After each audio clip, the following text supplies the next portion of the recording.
Buenas tardes. Agradecemos su presencia en esta tercera sesión del ciclo La Plaza Principal, su entorno y su historia. Como saben, hoy vamos a tener el privilegio de escuchar a Luis Barajau, del cual voy a hacer una muy breve, bueno, no tan muy breve, presentación. Y paso a hacerlo. ¿Qué nos dice el canto de los mitos? Presentación de Luis Barajau. Y les voy a leer de un mito guaraní algunas líneas. He de hacer que la voz vuelva a fluir por los huesos y haré que vuelva a encarnarse el habla después que se pierda este tiempo y un nuevo tiempo amanezca. Himno guaraní. Luis Barajau, etnólogo, antropólogo, escritor de novelas y poeta, conoce en experiencia propia de caminos abiertos de metamorfosis y de transiciones. Poseedor de cualidades sensibles e intelectuales que la cultura actual tiende a separar, se arriesgó en ejercicios de expedicionario por varias bifurcaciones vitales, donde el interés científico por las migraciones actuales de los indígenas, uno de sus primeros trabajos, se ramificó hacia la poesía que le hizo escribir tantas veces Enero, entre otros libros de poesía, y la novela País de Serpiente, una de las tres que a la fecha ha escrito. Se destiló así un modo de sentir, de mirar y de reflexionar muy peculiar, que cuajó en el ensayista, que se atreve desde los años 80 del siglo pasado a la fecha a explorar un asunto de gran calado: el mito en la cultura de los pueblos originarios. El expedicionario de la vida propia se preparaba para la aventura mayor, incursionar en ese continente entre brumas que es la mitología antigua mesoamericana, transfigurada en creencia falsa por el logos occidental, rota y dispersa por el efecto destructor de la colonización del imaginario y enmascarada por la palabra española que recuperó sus fragmentos y la nombra. De ahí surgió un camino de obras. La gente del mito en 1988, luego Tezcatlipoca, elementos de una teología náhuatl en 1991, el mito mexicano de las edades 1998, Pasos perseguidos 2003, Hernán Cortés y Quetzalcóatl 2007, La conquista de la Malinche en el 2009, hasta su obra más reciente y que obviamente los invitamos a que la consigan, Náufragos españoles en tierra maya, reconstrucción del inicio de la invasión, publicada por el INAH en el 2011. Somos una sociedad rica en mitos fundacionales y de esos momentos cruciales donde la acentuación del riesgo o la disolución posible desata sus creaciones y recreaciones. Luis Barajau así lo asume. Y lo mismo rastrea los mitos de la civilización autónoma y propia de los más antiguos, que los surgidos en otro instante cruento de destrucción y fundación a la vez, la conquista europea de los pueblos originarios. Arriesgo tres propósitos en las exploraciones de Luis Barajau que coinciden en una urgente intuición: la necesidad de que los más modernos, los más seculares y atrapados por la soledad de un mundo desencantado, aprendamos a escuchar esas voces poderosas de los mitos. Primero, mitos es la palabra profunda, es la palabra pronunciada o cantada ritualmente. Logos designa el discurso sistemático y calculado, una referencia. El mito encarna en símbolos, sueños y transformaciones que acompañan al quehacer humano cuando resbala por la adversidad la decadencia y el riesgo grave de destrucción. Lenguaje de lo sagrado, de lo trascendente, que avisa de peligros, que impulsa a aprovechar el tiempo propicio, que marca las encrucijadas decisivas y el momento final del triunfo.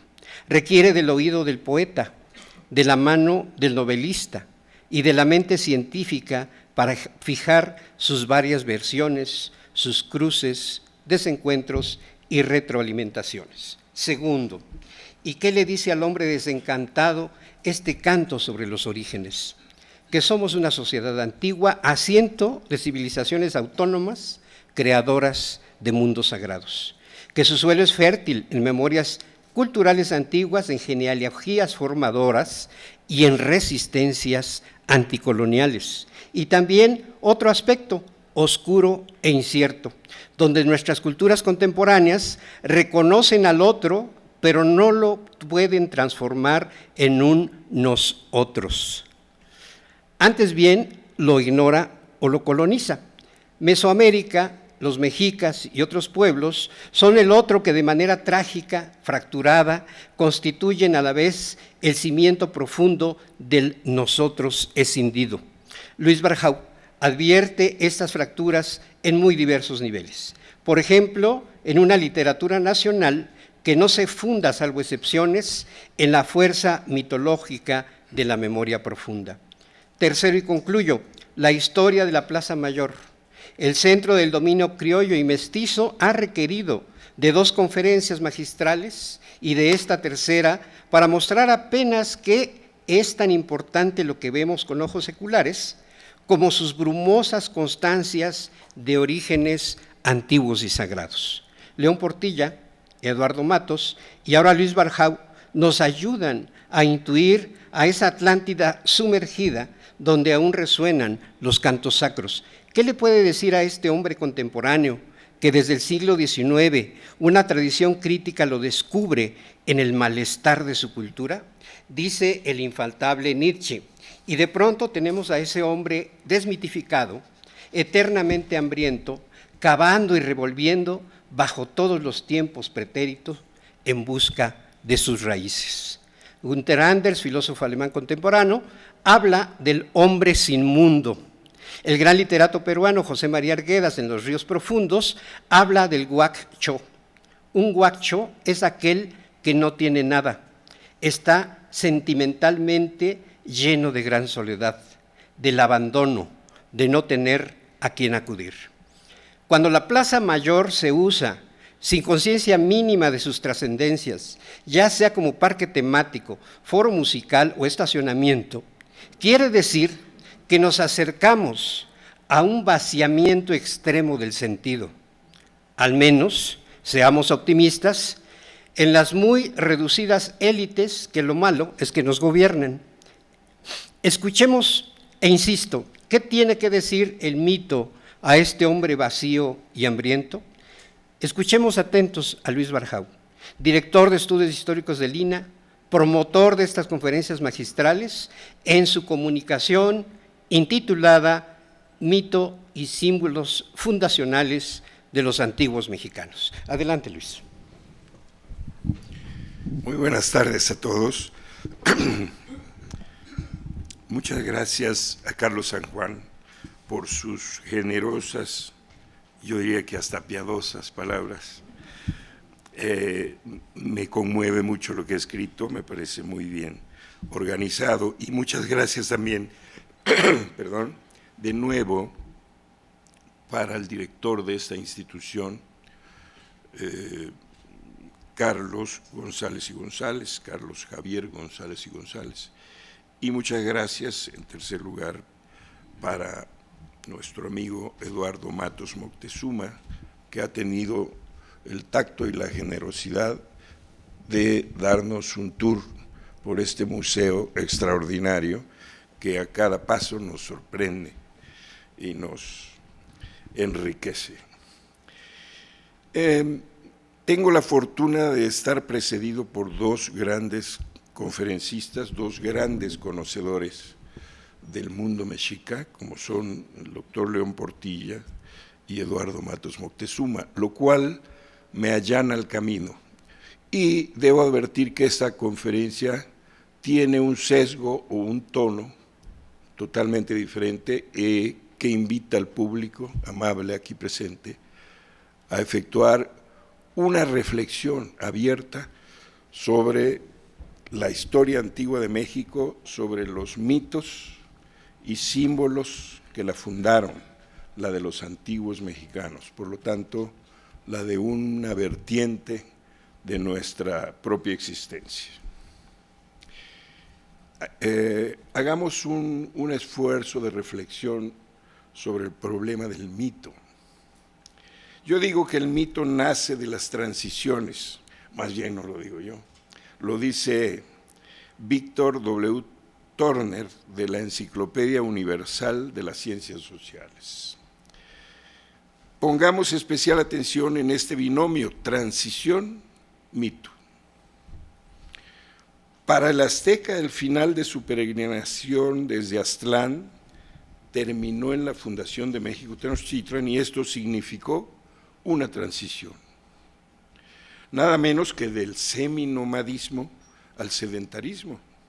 Digo seminomadismo para observar que la ancestral peregrinación hacía estancias o paradas que podían durar muchos años, pero después deambulaban sin detenerse.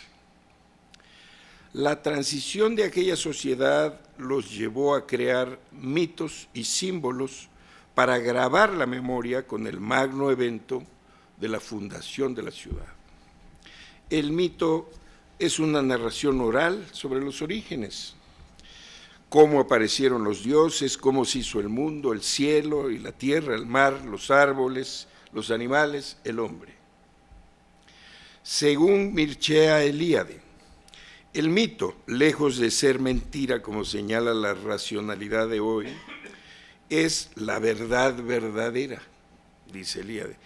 Y en el mito quedan grabados los hechos más íntimos de la memoria, solo que con un lenguaje figurado o indirecto que oculta aquella verdad. Un lenguaje lleno de símbolos para el conocimiento especial de los grandes sacerdotes de la religión. Se ha dicho que a un cierto punto del devenir histórico, alguien pone por escrito los mitos antiguos. La fijación de esas narraciones, que eran orales, dan paso a la literatura. En el momento de escribirlo, se vuelve literatura.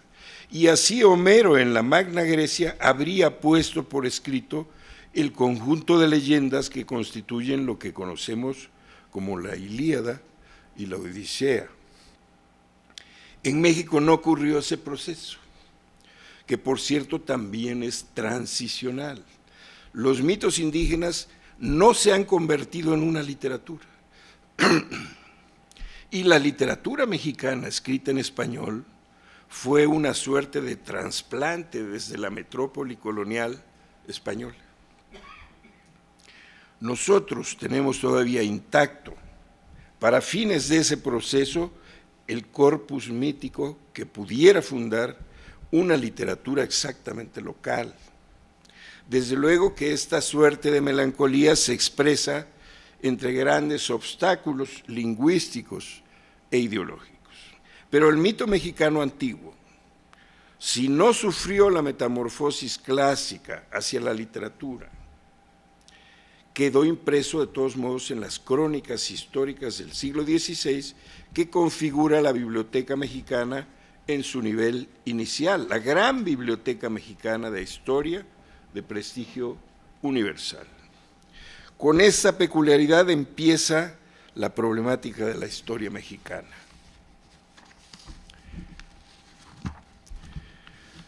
Número 1, los mitos mexicanos y también la historia antigua de México no fueron escritos por sus protagonistas indígenas, sino por europeos conquistadores e indígenas cristianizados y occidentalizados.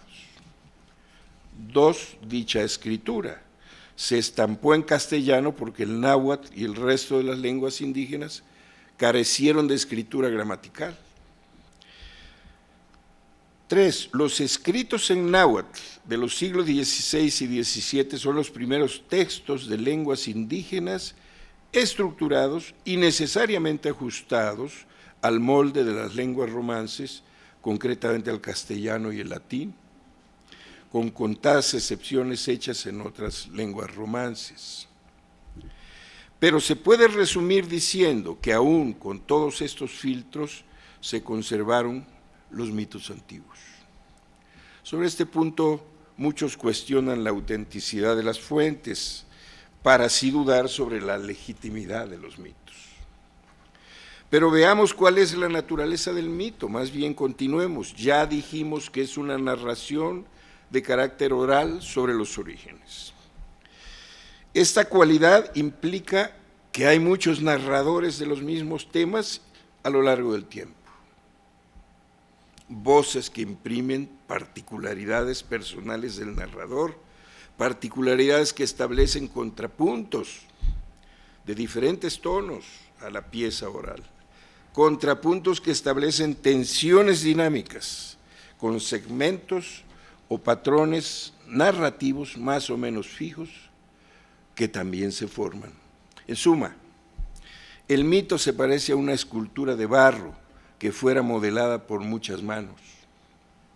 Siendo así la naturaleza del mito, la narración hispánica del mismo habría quedado como la última voz, o para seguir con nuestro símil, las últimas manos que tocaron la pieza de barro.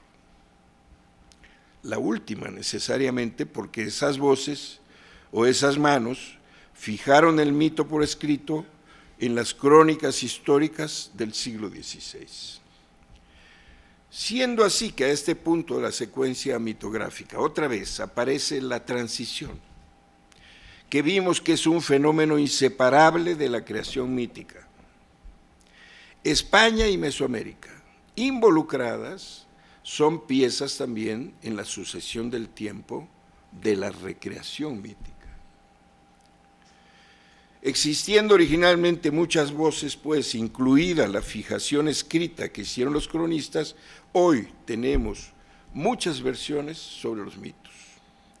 Versiones que vinieron a conformar distintas tradiciones narrativas. Por ejemplo, del mito mexicano de las edades o soles conté 8 versiones distintas. Unas reportaban 3 soles, otras 4, otras 5. Sobre el significado del nombre de México ocurre lo mismo. Sobre la fecha y la aparición de México Tenochtitlan también. Así que sobre el mito y los símbolos fundacionales también prevalecen varias versiones distintas. Para fines de la exposición de esta breve plática, he decidido basarme en una selección de fuentes del siglo XVI exclusivamente, tanto las que son de cronistas españoles como las escritas en náhuatl por autores indígenas. Al lado de los hechos mencionados por estas fuentes, expongo una serie de interpretaciones en las que voy a procurar solamente subrayar los elementos semiocultos de aquellos hechos. Y a este subrayado se limitará mi parte interpretativa. Por ejemplo, una fuente, la historia de los mexicanos por sus pinturas, indica que las tribus que salieron de Aztlán y llegaron al Valle de México traían el plano de su templo originario, mismo que construían en los sitios donde se detenían por una temporada. De esta manera aquí podemos subrayar una interpretación donde la migración tuvo directriz de noroeste a centro-sur, considerando un posible plano mesoamericano, y que tal migración iba de un templo originario de su deidad a otros fundados en los sitios del trayecto, hasta culminar aquí, en este templo mayor de México Tenochtitlan, donde razonamos sobre los orígenes. Así, la peregrinación religiosa fue de un templo originario de Aztlán a otro de México Tenochtitlan. Un viaje de templo a templo, se puede decir, sin ningún obstáculo. Un viaje que empieza a señalar desde los orígenes el grado de importancia que ocupaba la religiosidad en la mente mexica. Aquí hay una diferencia importante. Occidente pronto tipificó en su pensamiento dos espacios, uno sagrado y el otro profano. El mito fundacional está ya cristalizado en un conjunto de fuentes escritas, pero cada una de ellas, como dije, imprime una narración peculiar que aborda el conjunto del mito desde distintos pasajes intermedios del mismo. Así, el mito configura un manto tejido caprichosamente, de donde hay que sacar el hilo esencial de la narración, que no es más que aquel que cuenta una historia consecutiva, que va desde las 7 cuevas de Chicomostoc hasta la primera piedra puesta del Templo Mayor.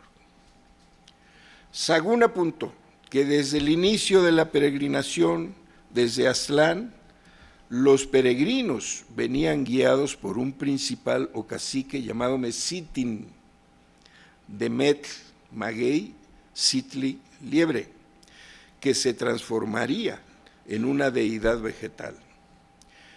A un cierto punto del camino, este Mesitin, de donde tomaron su nombre los mexicas o los de Mesitin, habría cambiado su nombre al de Huitzilopochtli, colibrí del sur o zurdo.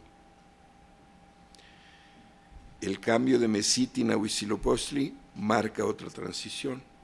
Otra vez la fuente anónima Historia de los Mexicanos por sus pinturas nos da la versión de esta transición mítica. Cuando la peregrinación llegó al cerro de Coatepec, Cerro La Serpiente, situado un poco antes de Tula, nació otra vez, ya que siendo Dios podía lo que quería, dice una fuente, nació otra vez Huitzilopochtli, de su madre Coatlicue, falda de serpientes. Del seno de su madre nació armado y mató a sus hermanos, los Censonthuitznahua, o 400 estrellas del sur, que intentaban matar a la madre.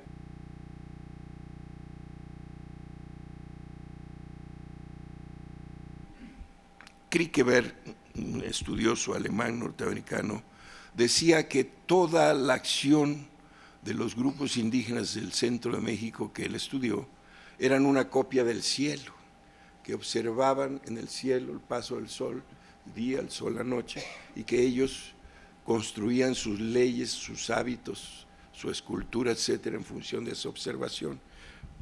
Una observación exagerada, a mi modo de ver, porque la observación no es exacta nunca, es una versión del cielo, y ahí ya se entabló una relación distinta, dialéctica, diríamos. Coatlicue, Chimalma en otras fuentes, había quedado encinta por efecto de unas plumas blancas que puso en su seno. Esto huele un poco a la Anunciación también, ¿por qué no? Pero antes dije que el español también moldeó el mito. Aquí es importante observar el proceso de creación del propio Dios. Según la fuente indígena, las 8 relaciones y el memorial de Colhuacán de Domingo Chimalpain, era Tetzauteotl, el guía de los mexicas en su peregrinación desde Aztlán. Otro personaje, Huitziltzin, que después sería Huitzilopochtli, era Teomama, o sacerdote que carga el envoltorio del dios en la peregrinación. Era Teomama del dios Tetzauteotl. Aquí debemos notar que ya el guía originario, Tetzauteotl, se transfiguró en el dios, que en sueños señala a Huitziltzin el camino. Pero en todo el recorrido de la peregrinación hubo 7 caudillos. Uno de ellos fue Tetzauteotl. A un cierto punto, Huitziltzin, el Teomama de Tetzauteotl, se transforma en Dios con el nombre de Huitzilopochtli. Cuando llegaron al altiplano central, aquí, el Teomama de Huitzilopochtli ya tenía su portador del Dios. Quien recibe las instrucciones del Dios en sueño es Cuautlequetzki. Este fue el que aprendió y mató a Copil, hizo enterrar su corazón en el lago y procreó con una hija de Copil. Por último, este Cuautlequesqui se transforma en el águila y Tenoch en el nopal, donde el ave se posa.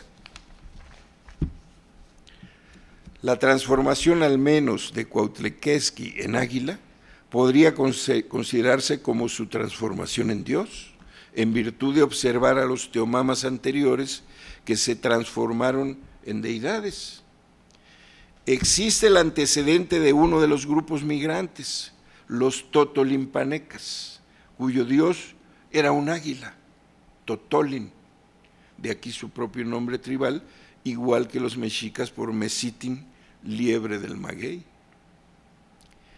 Tenoch fue quien arrojó el corazón de Copil entre los juncos donde hoy está la catedral. Aztlán, originario, era lugar de la blancura o de garzas, color y objeto, plumas, del fetiche que Chimalma se pone en el pecho.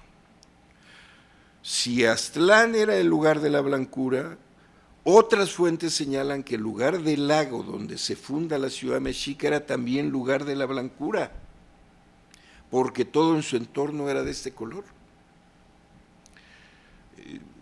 Renacuajos blancos, culebras blancas, hierbas blancas, etc. Por tanto, otra línea interpretativa del viaje mexica estriba en la ruta que va del color blanco de Aztlán al otro, también blanco, donde el dios indica que se ha de fundar la ciudad. Internamente funge como geometría interpretativa, vamos a decirlo así, que consiste en la relación de la deidad con quienes la transportan, léase también con quienes la difunden, y que son los teomamas o grandes sacerdotes. Esa geometría va de la esencia divina a los sueños de los hombres. Huitzilopochtli siempre aparece en sueños de sus sacerdotes para indicar el camino a seguir y la acción a ejecutar.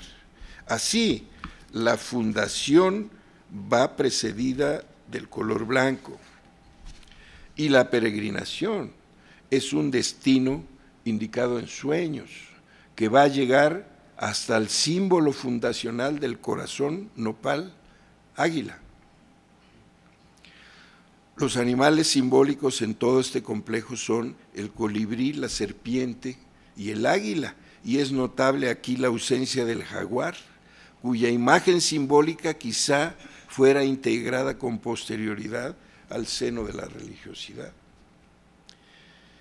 El Cerro de la Serpiente, el Coatepec, es el sitio donde concibe Coatlicue, donde nace Huitzilopochtli, donde mata a sus 400 hermanos. A su vez, los 400 hombres los hizo Tezcatlipoca, lo cual establece a esta deidad como consorte de Coatlicue, Chimalma, y los 400 habían resucitado para intentar la muerte del Benjamín Huitzilopochtli, su hermano, pero no fue sino que éste los mató a todos ellos. Los 400 habían resucitado antes de que el sol se hiciese, dice la fuente. Huitzilopochtli nace como sol y los 400 como las estrellas, la noche. Desaparecen ante él, junto con la luna, Coyolxauhqui. Vimos que en la primera conferencia que dio aquí el maestro León Portillo dijo, entre paréntesis, que Coyolxauhqui es la misma que Malinalxóchitl. Yo paré las orejas, desde luego. Cada año se celebra en Coatepec el nacimiento de Huitzilopochtli, la muerte de los 400 y de Coyolxauhqui. Fray Bernardino de Sahagún agrega que al frente de los 400, sus hermanos, iba Coyolxauhqui, la que instigaba para matar a la madre Coatlicue, y también que entre los 400 había un traidor llamado Cuautlicac,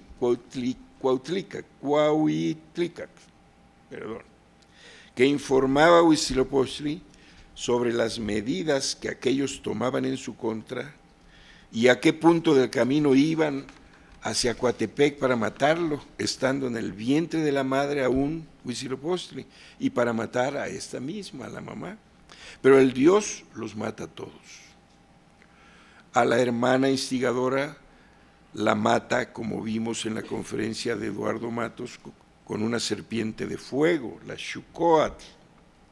La decapita y aventándola de lo alto del monte, la desmiembra por completo. Así apareció en el 78 la famosa piedra labrada al pie de este templo mayor, como una conmemoración del azteca establecido, del hecho mítico de la destrucción de la instigadora, del nacimiento diario del sol. Aquí tenemos al dios tutelar, guía de los legendarios peregrinos, Mesitin Huitzilopochtli, enemigo de sus hermanos, destructor del hijo de su hermana Malinalxóchitl, llamado Copil. Hay un hecho en la narración que es de mucha importancia, el abandono con un fin predeterminado. Así encontramos que a un punto del viaje, en Pátzcuaro, el Dios revela a sus sacerdotes que es necesario abandonar a un grupo en ese lugar para que funden un pueblo en él, Tzintzuntzan, lugar de colibríes, el ave emblemática de Huitzilopochtli. De manera práctica, el abandono es para resguardar a los ancianos que no pueden continuar el viaje, para sedentarizarlos. Este abandono de los ancianos inútiles recuerda aquel otro de los esquimales que obligaba a las ancianas a apartarse en la nieve para esperar la muerte, ya que con los dientes gastados no pueden ni trabajar mascando pieles para ablandarlas.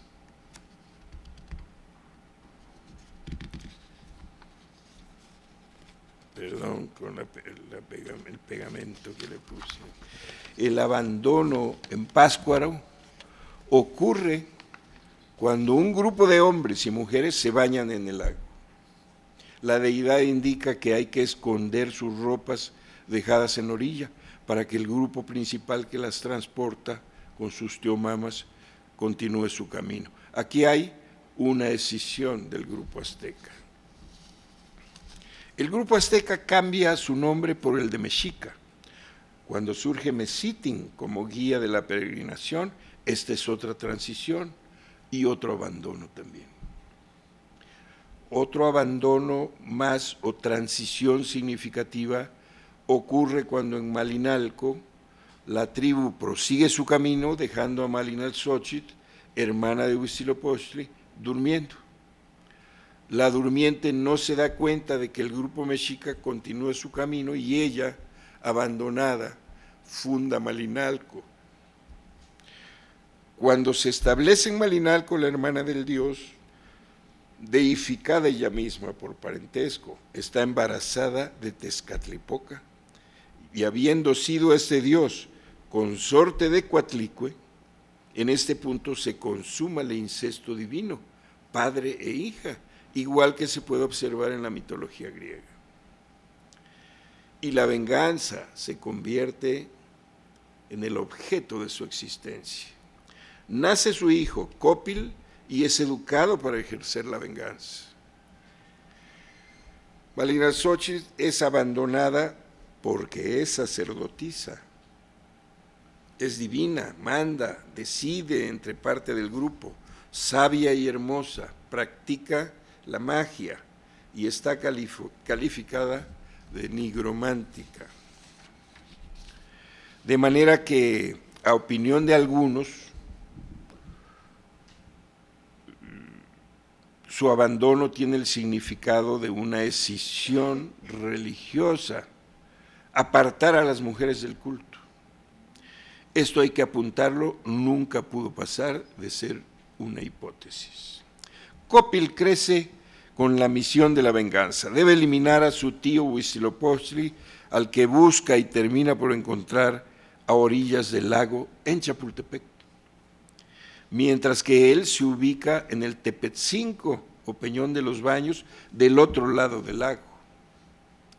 La batalla encarnizada entre ambos ejércitos ocurre, a falta de su descripción, mágicamente de orilla a orilla por el agua o por el aire. Copil cae vencido y por instrucción del dios le es arrancado el corazón a manos del sacerdote Cuautlequesqui. Cuautlequesqui, parado en un tepetate sostenido por dos sillas, una negra y otra roja, avienta el corazón sobre un tular del lago. Aquí conviene recordar que en la peregrinación la deidad es transportada por 4 sacerdotes en una cesta también de tules. También es necesario recordar que cuando Huitzilopochtli al nacer mata a sus hermanos, los Entzonhuiznaua, les saca los corazones y los ingiere. Así el corazón se transforma en el alimento esencial del dios Sol. Y con ese alimento, el corazón de Copil, se señala el lugar entre tulares del lago donde se habría de erigir este templo mayor. La fundación de la ciudad también es alimento del Dios. Fundar es a la vez alimentar al Dios. La ciudad así se hace sagrada. Sobre el corazón de Copil, caído sobre una piedra del fondo del lago, crece el nopal, donde se posa el águila a devorar su alimento, señal del sitio de la fundación de la ciudad sagrada. Malinalxóchitl, la hermana de Huitzilopochtli, furiosa por la muerte de su hijo, avanza frenéticamente hacia el sitio de la fundación, avanza mágicamente con sus poderes chamánicos, como un ventarrón que se va transformando en diferentes animales. Esta es la facultad de un tipo especial de sacerdotes o chamanes conocidos por la etnografía inglesa como tricksters, estafadores o embusteros, aunque en el seno de las creencias extralógicas se trata de una capacidad mágica de metamorfosis para que el hombre se convierta en distintos animales. La hechicera así se vuelve serpiente, se vuelve alacrán, araña, águila. Y como esa poderosa ave de rapiña que simbolizó al sol y advocación del propio dios Huitzilopochtli, es la que se posa en el nopal, sobre el corazón de Copil, su hijo, para devorar su alimento, consistente en general en hermosos pájaros de coloridos plumajes.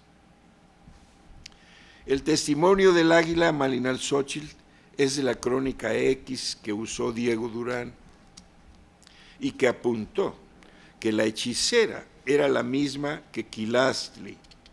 Esta diosa transformada en águila, cuando antes guerreaba con las huestes de Huitzilopochtli, se había posado en un nopal y les habló desafiándolos. Quilastli aceptaba tener además otros 4 nombres: Couacihuatl, mujer culebra, o Cihuacóatl, ¿no? Cuaucihuatl, mujer águila; Yaocihuatl, mujer guerrera; Tzitzimitzihuatl, mujer infernal. Cihuacóatl es la diosa madre del género humano. Sagún dijo que era la misma Tonantzin, nuestra madre, que habría de ser el trasfondo sincrético de la Virgen de Guadalupe, y que dicha mujer culebra equivalía a la Eva cristiana.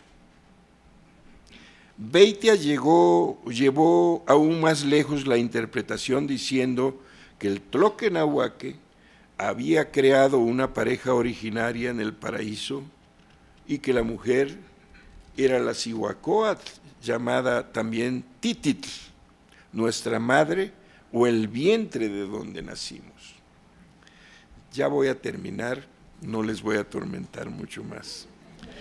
A Cihuacóatl Malinalxóchitl la llamaban también Quilastli, como antes señalé, y decían que siempre paría gemelos, cocou, cuates, que se aparecía vestida de blanco como gran señora, y que de noche voceaba y bramaba en el aire, lo cual insinúa una asociación con la Llorona novohispana. Sahagún anotó que llevaba una cuna a cuestas, fingiendo traer a su hijo. Se iba a los tianguis, se colocaba junto a las otras mujeres que vendían sus productos. Después se iba y dejaba allí la cuna. Cuando las mujeres se percataban del abandono, se asomaban a la cuna y descubrían que no había un niño, sino un cuchillo de pedernal, como el usado para el sacrificio. Aquí en el Templo Mayor se erigía también el templo consagrado a Cihuacóatl, el Tlilan, lugar de negrura, hoy Museo Nacional de las Culturas, porque estaba cerrado por ese lugar de negrura y con solo una pequeña portezuela para los sacerdotes. Con el nombre de Xilonen consagraban a una joven, simulación de la propia diosa, y que era sacrificada en la fiesta Tecuilhuitl de los grandes señores. Soazaban a 4 mozos, todo esto es de Sahagún, le sacaban los corazones y los enfilaban en el suelo. Después sacrificaban a Xilonen y la acostaban sobre los cadáveres, además degollada. Los sacrificados eran entregados a sus dueños para celebrar el convite místico. Yo no sé cuánta mala leche puede haber en algunas partes de las fuentes, pero esta es la descripción de Sahagún. Chavero agregó que Cihuacóatl, Chimalma y Coatlicue eran una sola deidad de la tierra. Por último, el sacerdote de la diosa, con su nombre Cihuacóatl, también fue un funcionario que impartía justicia y su autoridad no podía ser contrariada por nadie, ni siquiera por el Tlatoani. La interpretación, pues, diversa, tortuosa, acabó por sugerir que el águila, el ser poderoso que destruye a la serpiente misma en México, era la misma de Eva cristiana en el paraíso y que la hiciera probar el fruto del árbol prohibido, el de la ciencia del bien y del mal, ciencia reservada solamente a Dios. Pero a nivel de la simbología prehispánica, la serpiente emplumada es nada menos que Quetzalcóatl. De esta manera, la narración conserva una posible secuencia unilineal que permite seguir un orden lógico de los acontecimientos. Pero el mito, precisamente por su naturaleza, entreteje otras narraciones que tienden a mistificar esa tendencia, aunque en ese entretejido resida precisamente su oculto significado. Así encontramos que en la descripción del mito que hace el dominico Diego Durán a la muerte de Copil, prosiguió una encarnizada batalla, y aunque ya estuviera señalado el corazón del lago, donde habría de nacer la ciudad sagrada de México Tenochtitlan, la hueste de Copil logra conseguir la unión militar de Azcapotzalco, de Tacuba, Coyoacán, Xochimilco, Culhuacán y Chalco, para asediar a las fuerzas de Huitzilopochtli. Ante el asedio militar de todos estos reinos, los mexicanos se recogieron en el cerro de Chapultepec para resistir la ofensiva. Huitzilopochtli, acompañado de su pueblo, con todas las mujeres, niños, ancianos, se mueve hacia un lugar llamado Mazatla, y a partir de allí se fue acercando hacia Culhuacán. Envió entonces una comisión con sus mejores hombres para proponer un pacto con Achitómetl, el señor de Culhuacán, suplicando que les permitiera ocupar un lugar fuera de las tierras e intereses del señorío para asentar allí a su pueblo. La embajada tiene éxito.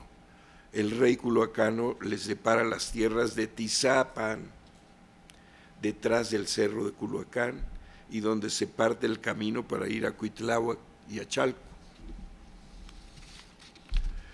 Tizapan es un sitio inhóspito, plagado de serpientes que los culhuacanos preveían como el lugar que por sí mismo acabaría con los mexicanos sin que fuera necesario proseguir con la sangrienta batalla, pero los mexicanos limpian el lugar plagado de sabandijas, se alimentan de las serpientes que allí pululaban en abundancia increíble, roturan los campos, viven cada vez con mayor prosperidad, lo cual causa la estupefacción de los culhuacanos, pero también su respeto y el miedo de semejante pueblo. Huitzilopochtli habla otra vez en sueños de sus sacerdotes para ordenar que se proponga a los culhuacanos el enlace progresivo con ellos por vía matrimonial.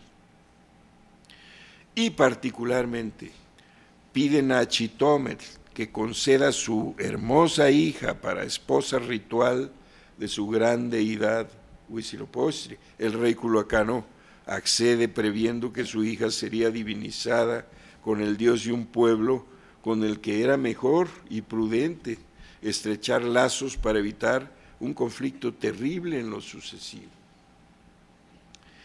Este procedimiento era además un viejo recurso del pasado para evitar la violencia intertribal y hacerse cada vez más poderosos al extender considerablemente el reino. Cito la fuente.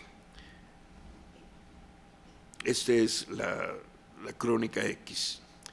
Llegada y puesta en supremo lugar la diosa culhuacana, aquella noche habló Huitzilopochtli a sus ayos y sacerdotes y díjoles: ya os avisé que esta mujer había de ser la mujer de la discordia y enemistad entre vosotros y los de Culhuacán.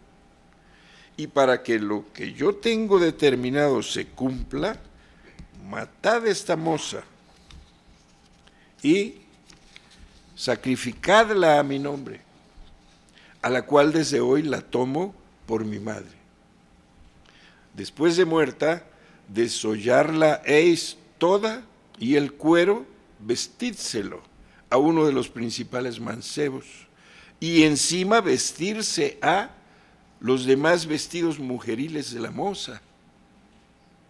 Y convidaréis al rey Achitometl que venga a adorar a la diosa, su hija, y ofrecerle sacrificio. Es preferible dejar la narración con esta cita que cuenta los hechos, si bien precipitadamente, con ese tono arcaico y tremendo del español del siglo de la conquista. El terrible descubrimiento que hace Achitometl en un cuarto oscuro, solo accesible a los sacerdotes, al lado de la imagen del dios, del personaje que está disfrazado con la piel de su hija y permanece al lado del ídolo de Huitzilopochtli, lo horroriza y lo pone en pie de guerra al mismo tiempo. Cuando esta imagen inenarrable es alumbrada por una tea de utilidad para las ofrendas, cito, que aclarándose la pieza con el fuego, vido al que estaba junto al ídolo sentado, vestido con el cuero de su hija. Achitometl armó de nuevo a su pueblo contra los mexicanos. Estos huyeron navegando y nadando en el lago hasta refugiarse en un lugar inaccesible llamado Tlacocomoco. Este es el nombre original del sitio donde afondó el corazón de Copil. Huitzilopochtli tomó con el nombre de Tosi, su madre, su abuela, a la princesa desollada. A partir de entonces se levantó sobre la faz de Mesoamérica el poderío de los tenochcas. Ahora estamos llegando al final de esta breve exposición y nos quedará la sensación de habernos asomado a una narración sin duda alguna evocativa de un misterio difícil de abordar, por más que la secuencia lógica y cronológica haya quedado establecida, no dejaremos de advertir que su secuencia simbólica se asoma a un panorama que resultó de plano inescrutable. Sin embargo, solamente con objeto de poder esclarecer, definir y fijar nuestras propias preguntas frente a este corpus mítico fundacional de la antigua sociedad mexicana, me permito anexar, para concluir esta comunicación, un resumen tentativo extremo del orden de los acontecimientos. 1. Los mexicanos salieron en peregrinaje de un punto ubicuo, ancestral y esencial del norte del continente. Se debe tomar ese punto esencial como algo que es iniciático, prístino de la historia de la humanidad, según concebían los aztecas.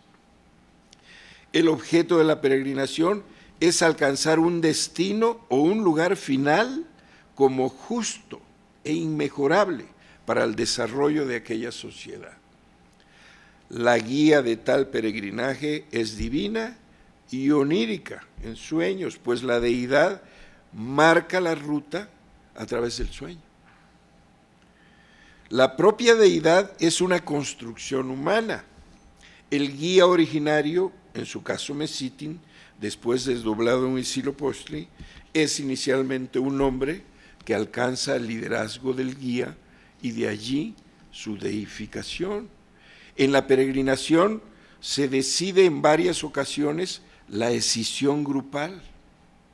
El símbolo de arraigo es a la vez que un fetiche a enterrar, alimento esencial del dios, el corazón de Copil. Copil es un familiar del dios. Consumada la implantación del símbolo, se instaura la guerra para someter a las naciones próximas, proceso que desarrolla el mexica exitosamente a lo largo de su historia, hasta que es vencido por los españoles. La secuencia estrictamente simbólica va del sacrificio a la siembra de un órgano vital del ser físico, donde a su vez arraiga el vegetal, donde se posa un ave que es sol, día, dios y simultáneamente una deidad femenina, Malinalxóchitl, y que persiste sobre el corazón de su hijo en el momento mismo en que el dios que la eliminara a ella, en el camino, funda la ciudad sagrada de su pueblo. El alimento divino es base de la fundación. El alimento del águila es ave también y simultáneamente serpiente, ya que esta alternativa está reportada por fuentes escritas, pintadas y esculpidas. Después de la caída de México Tenochtitlan y de la independencia de España, el símbolo concentrado hoy ondea en la bandera nacional. La fundación mexica resultó así una voluntad de sobrevivencia, de lucha y de poder contra un entorno plagado de pueblos ancestrales que rechazaban decididamente la sedentarización de los advenedizos. Una voluntad que se convirtió en la metrópoli central y superior del vasto territorio mesoamericano. Fundar la ciudad en la adversidad pura tuvo la resonancia de poner los cimientos de un nuevo país, a pesar de la tortuosa historia mexicana, un nuevo país en el concierto de las naciones. Muchas gracias, señores, por la paciencia.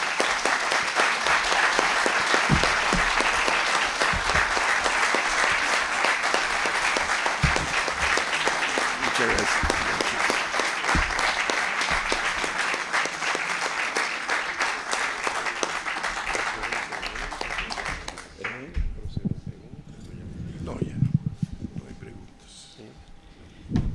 Les agradecemos muchísimo su presencia y obviamente quedan invitados a nuestra siguiente sesión. Buenas noches, muchas gracias.